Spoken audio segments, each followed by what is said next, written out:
Merci beaucoup, cher ami. Toi, tu ne poses pas de questions difficiles, s'il te plaît. Tu cherches toujours à me coincer chaque fois avec des questions difficiles, là. Bon, les amis, salam alaikum. Est-ce que la rougeole est une maladie immunisante? Oui. Est-ce que la coqueluche est une maladie immunisante? Non. Donc, on va toujours faire de la coqueluche après. Et la coqueluche pose un grand problème d'immunisation, d'accord, avec l'âge. La primo-vaccination, c'est les 3 doses qu'on va donner au cours de la première année. Et puis, il y a des rappels.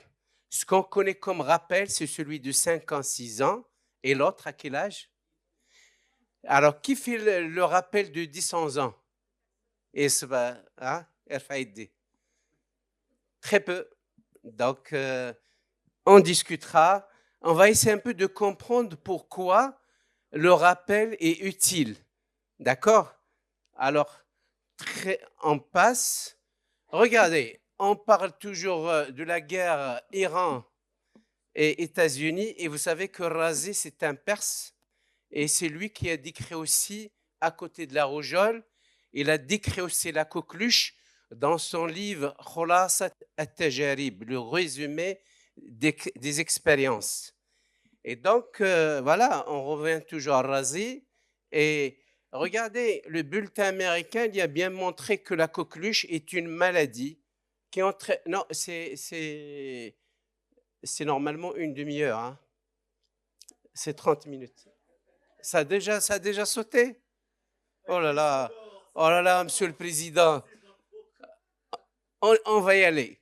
Alors, les données à l'international, regardez, la coqueluche, ça donne de la maladie, ça donne des complications, des hospitalisations, du décès. Donc, ça reste une maladie qui entraîne une morbimortalité très importante. Bordetella pertussis, c'est une affaire de famille. Pourquoi j'ai dit une affaire de famille?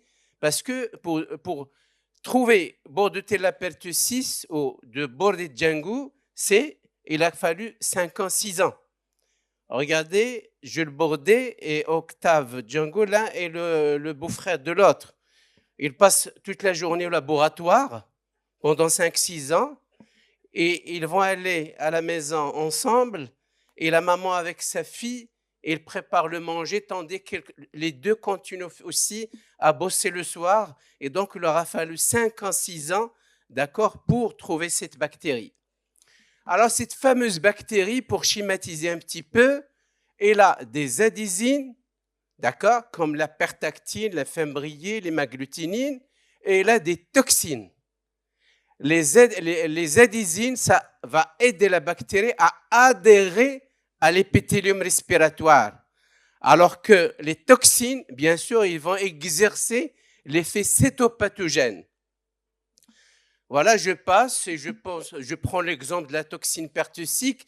Il va donner des effets systémiques. La classique lymphocytose, avant, il n'y avait pas de bactéries, il n'y a rien. C'est l'hyperlymphocytose qui nous permet de nous orienter vers la coqueluche, etc. Je passe et cette bactérie va adhérer à l'épithélium respiratoire, exercer son effet cétopathogène par 5 étapes. D'abord, une transmission par voie aérienne, une adhésion avec les adhésines, et puis la bactérie qui commence à se multiplier avec les toxines, et après il y a une paralysie de l'épithélium respiratoire, et enfin sécrétion d'un certain nombre de substances qui vont entraîner une réaction inflammatoire. C'est une maladie très contagieuse. OK? Regardez, ça passe par une colonisation, encore une fois, au niveau de l'épithélium respiratoire grâce aux adhésines, et il y aura une induction de l'immunité parce que là, passage par les cellules dendritiques, stimulation des cellules lymphocytaires et ça va aller vers le site de l'infection. C'est une phase de reconnaissance et il y aura une période de clairance bactérienne et puis il y aura un effet mémoire mais qui n'est pas très important en matière de coqueluche. C'est pourquoi on verra que les rappels sont très importants. Et donc, cette physiopathologie, même si elle est théorique, ça va nous aider à comprendre comment cette bactérie va entraîner des lésions des dommages cellulaires, de l'inflammation, production de mucus, et finalement, ça va expliquer c'est tout paroxystique, hémétisante, apnéisante, dans sa forme classique chez le tout petit. Chez l'adulte, on verra, ça peut être chez l'adolescent la coqueluche très trompeuse. Les gens qui ont un peu lu un petit peu les bandes dessinées, vous vous rappelez de Tintin, ça a été bien décrit, la coqueluche dans Tintin, pour les gens qui ont lu des bandes dessinées. Désolé pour toi si tu n'as pas vu de bande dessinée. Ah. Hein? Exactement. La coqueluche, depuis il y a disons plus de temps, nous avons considéré la coqueluche comme une maladie pédiatrique. Alors ça peut toucher aussi les adultes et les sujets plus âgés, la femme enceinte. La difficulté diagnostique est souvent devant une toux qui traîne, qui ne fait pas sa preuve. On va donner des antibiotiques, des antitussifs, des fluidifiants, et ça ne marche pas. D'accord? Et puis, il y a les co-infections. Maintenant, on est encore toujours dans une période de VRS qui s'est prolongée cette année.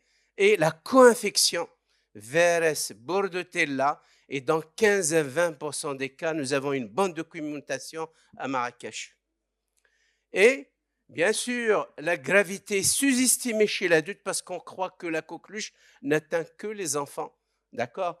Ça peut, en dehors des bébés, qu'on connaît très bien, nous les pédiatres, il y a aussi les sujets âgés et les femmes enceintes.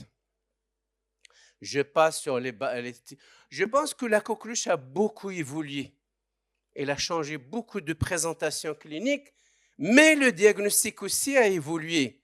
La culture, elle est toujours très difficile.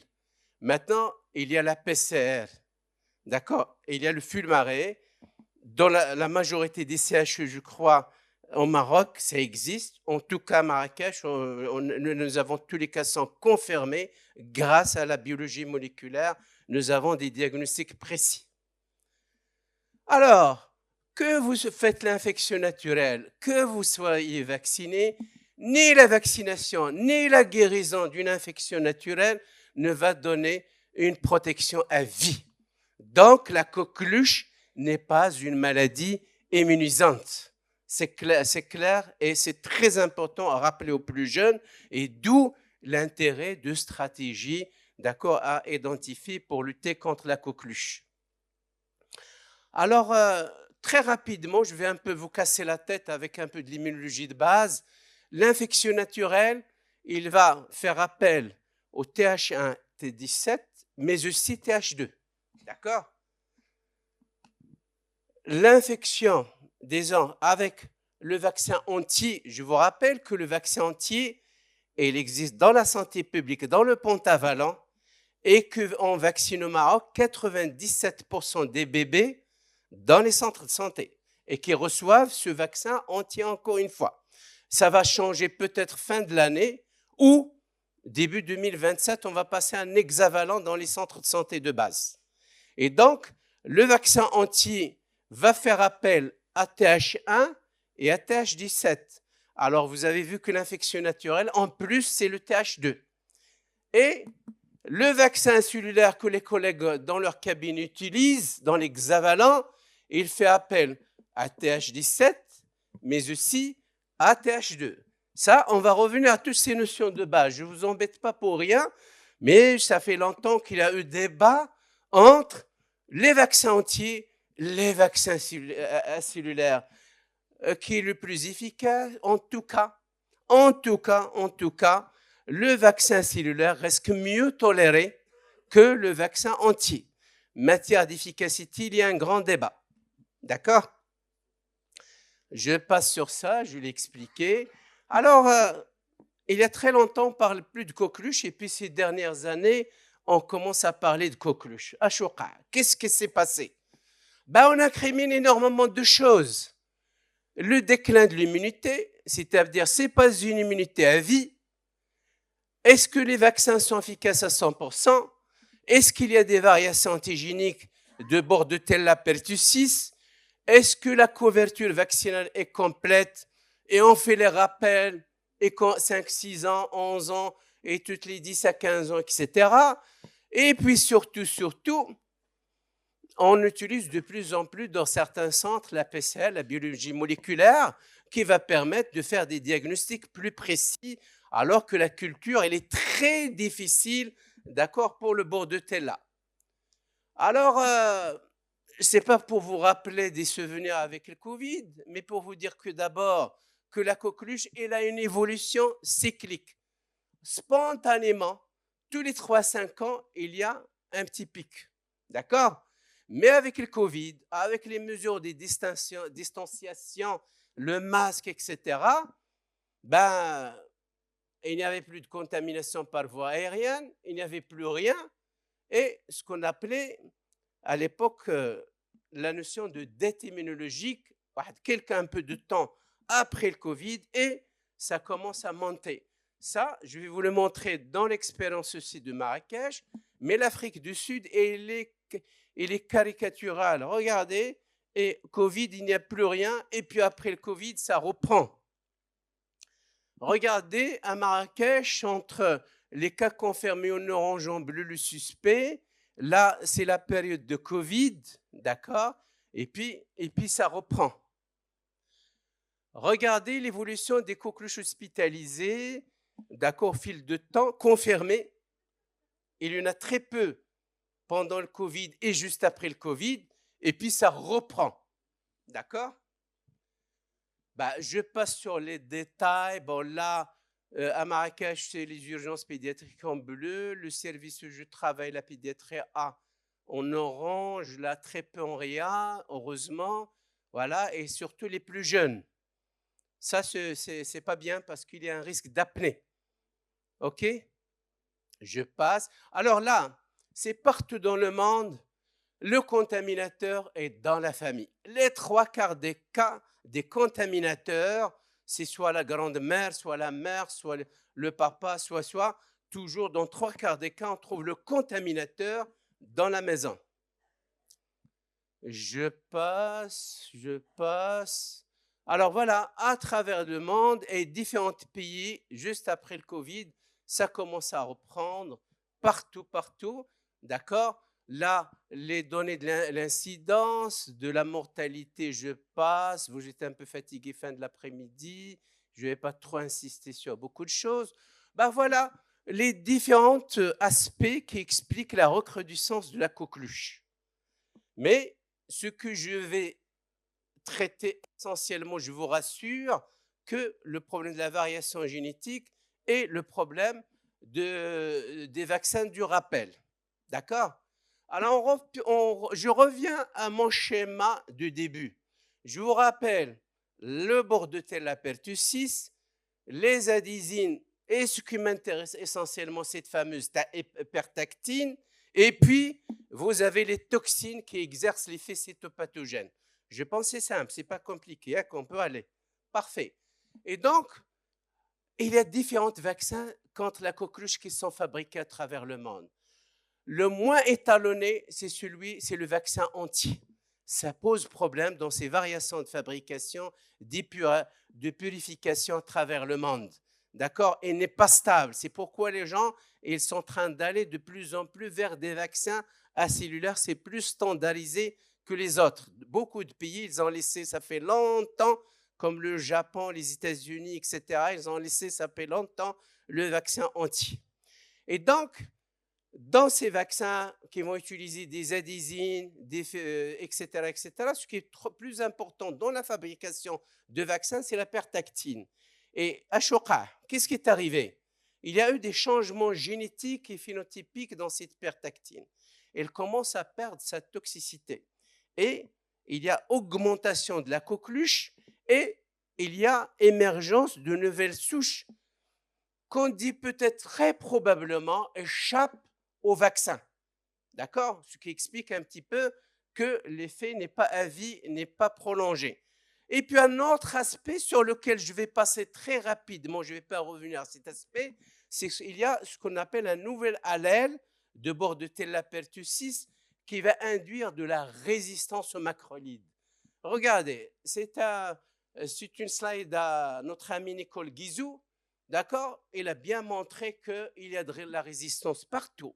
Et notamment, d'accord, bon, il y a des publications à l'Europe, mais surtout, ça vient essentiellement aussi de la Chine, des Bordetella résistance qui résistent au macrolithe, d'accord? Et ça commence à se disséminer à travers le monde. Et puis, très belle slide que j'ai aimé de la Slovénie. Regardez, les années 2002-2010, les Bordetella avaient leur pertactine. Après, en 2017-2020, on a ce qu'on appelle des Bordetella sans pertactine, déficientes en pertactine. La pertactine, il y a des cladésines au niveau de la paroi bactérienne. C'est très important pour comprendre la problématique de la coqueluche. D'accord? Voilà, pour faire plaisir à nos amis français, voilà les données françaises. D'accord? Ça commence à émerger. D'accord? Et donc, globalement, pour clore ce dossier d'accord, de variation génétique, c'est que les vaccins contre la coqueluche entraînent une augmentation de la pression sur Bordetella pertussis, une diminution de la virulence ciblée par le vaccin, et enfin, on aboutit à des Bordetella pertussis qui ont ce qu'on appelle une déficience dans la pertactine. Et ça pose le problème d'efficacité des vaccins actuellement commercialisés à travers le monde. Alors, rassurez-vous, je ne vais pas entrer dans les détails de ce joli travail, mais qu'est-ce qu'elle montre ce travail? Il vous dit de manière très pratique, le message clair, c'est que les vaccins actuels contre la coqueluche, elles protègent contre la maladie, mais elles ne préviennent pas la colonisation et la transmission. Elles ne préviennent pas la colonisation et la transmission. Donc, tant qu'on ne prévient pas la transmission, la colonisation entre les bébés et leurs parents, entre les enfants dans les crèches, etc., d'accord, le Bordetella va continuer à circuler. Voilà, et donc, maintenant, de plus en plus, qu'est-ce qu'on constate? Au-delà du coqueluche des tout petits, on constate la coqueluche chez les ados. D'accord? Et la coqueluche de l'ado, comme je l'ai bien expliqué tout à l'heure, c'est que c'est souvent une toux traînante qui ne fait pas sa preuve. D'accord? Qu'on va traiter antitussif, fluidifiant, antibiotique, ça ne marche pas, ça traîne. Et lorsqu'on. D'accord? Donc, voilà.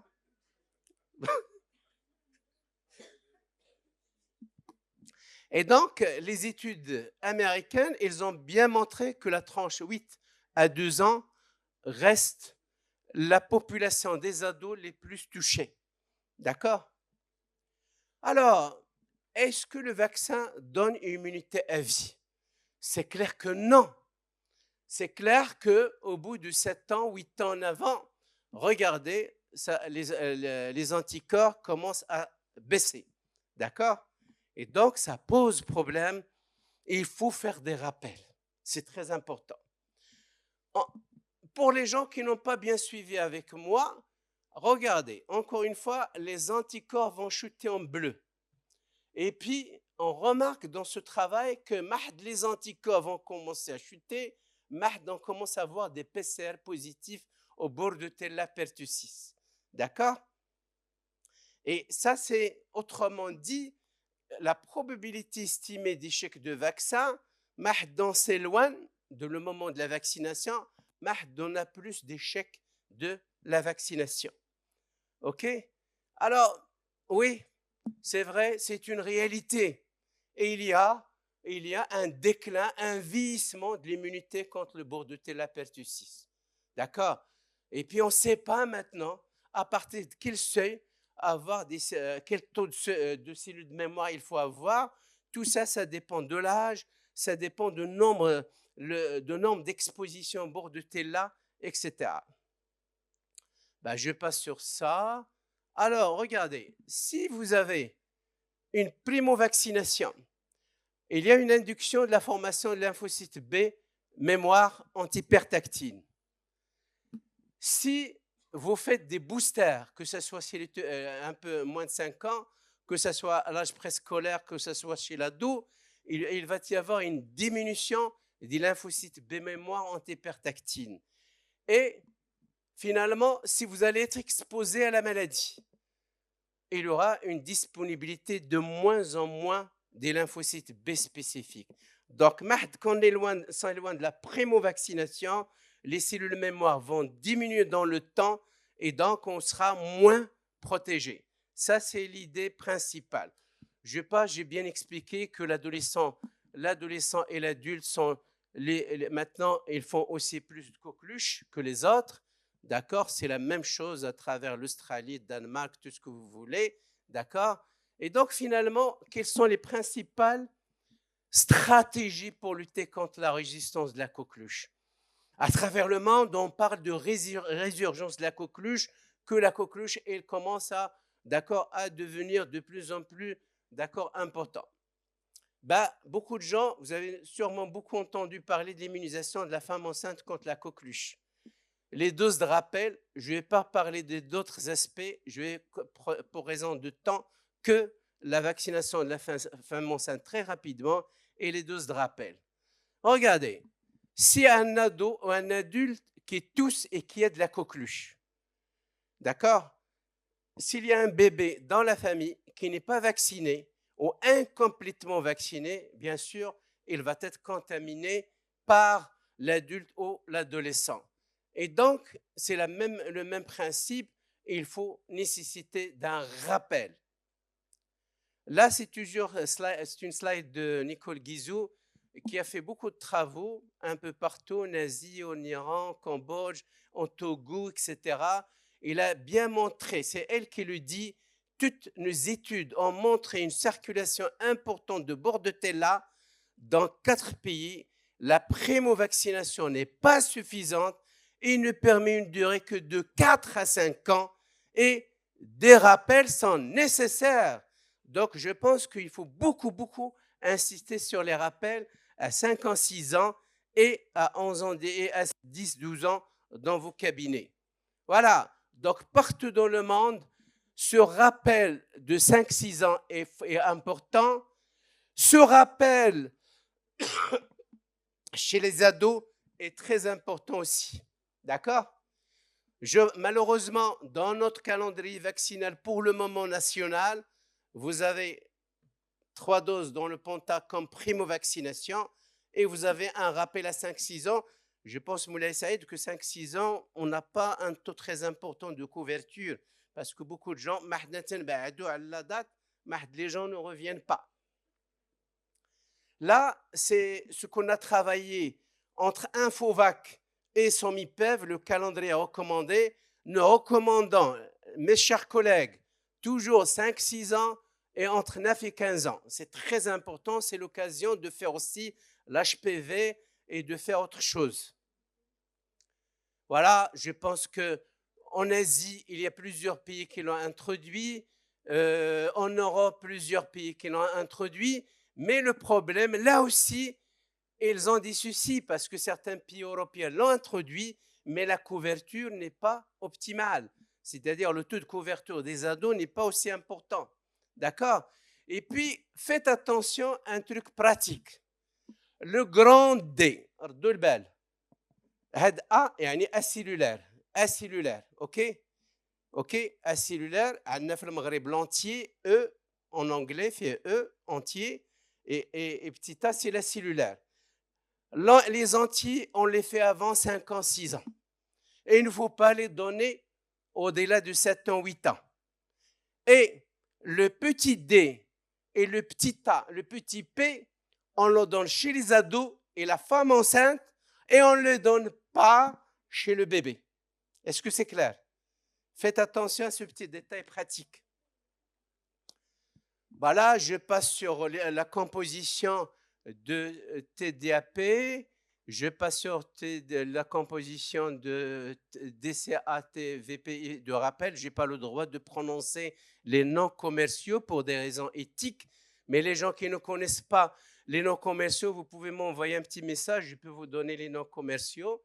D'accord? Alors, cette vaccination de l'ado, vous avez vu, la vaccination commence à chuter. Et regardez, j'ai bien expliqué que 8 ans, 10 ans, ça chute. Si vous vaccinez, on va regagner en efficacité. C'est très important. Je passe. Tout le monde maintenant, il introduit ce vaccin. Partout, c'est les mêmes constats. Dès qu'on fait un rappel, on relance l'immunité. D'accord? Je passe sur ça. Alors, il y a un grand débat entre l'efficacité de l'anti et de la cellulaire dans la primo-vaccination. Il y a des grandes différences. Je vais passer rapidement. Si au niveau des IgG, entraîné par la cellulaire, et sur l'avidité des anticorps entraînés par la cellulaire qui sont meilleurs par rapport à l'anti. Quoique l'anti, on lui reproche ici d'être le problème de la tolérance, le problème des effets secondaires par rapport à la cellulaire. OK? Alors qu'on soit vacciné avec la cellulaire au lentille, pas de souci. Lorsqu'on vaccine avec le petit D, le petit machin, et ça stimule, d'accord, tout ce qui est TH1, TH2, etc. Rappelez-vous que TH1, c'est pour l'entier et TH2, c'est pour la cellulaire. Voilà, c'est ce que j'ai montré tout à l'heure. Alors, HAD coquine, ça a été laissé tomber, hein, tout ça. Je pense, cette vaccination comme ça a été laissé tomber. Et je pense que la vaccination de la femme enceinte, c'est toujours d'actualité. On peut la vacciner contre le virus respiratoire syncytial, on est en pleine actualité, contre le bordetella, contre la grippe. Je ne parlerai pas de Covid, mais déjà, on peut donner ces vaccins. Et ces vaccins, ça permet un peu de protéger. Regardez, on verse la maman, le bébé, en attendant de le vacciner à la naissance et qu'il soit protégé par ses propres anticorps. Je passe sur ça. Les évaluations économiques de cette vaccination, il y a énormément d'évaluations dans la littérature médicale. Je passe sur ça. Alors, je pense que l'adolescent, de manière globale, je pense que le psychiatre, il est parti. Il y a toujours un grand problème de parler vaccination avec l'ado. Il faut un langage particulier. Et puis, il faut marocaniser ce langage davantage. Il y a un problème de sensibilisation, il y a un problème de financement, il y a un problème de priorité, d'accord, à cet âge-là de vaccination. Donc, il faut élaborer des recommandations pour engager davantage les ados, d'accord? Et puis, il faut avoir des ressources de sensibilisation harmonisées, recommander le vaccin. Il faut que le médecin dise aux parents, je vous recommande, d'accord, ce vaccin, et aussi à l'ado. Diffusion d'informations sur la sécurité du vaccin. Le vaccin reste toujours un médicament. Et vous savez que les ados, ils ont très peur des aiguilles, des injections. Diffusion des informations, inclure tout ça dans les programmes nationaux, d'accord, renforcer les rôles des professionnels. Et enfin, il y a beaucoup de défis liés au contrôle de la coqueluche chez les ados. C'est ce problème d'atypie de la présentation de la coqueluche à cet âge-là. Nous avons discuté de ça. Et il faut une bonne surveillance épidémiologique pour bien élaborer des stratégies de vaccination. Malheureusement, beaucoup de cliniciens, ils ont des connaissances limitées sur l'épidémiologie, sur la clinique, etc.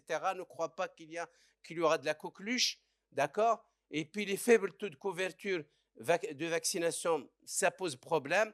Et puis, il faut doter les différentes régions de bons tests pour avoir une bonne confirmation et avoir une bonne épidémiologie. Et n'oubliez pas, comme je l'ai dit au début, que la coqueluche n'est pas immunisante et qu'il y a une baisse de l'immunité avec l'âge. C'est pourquoi il est nécessaire de faire de rappel. Je vous remercie.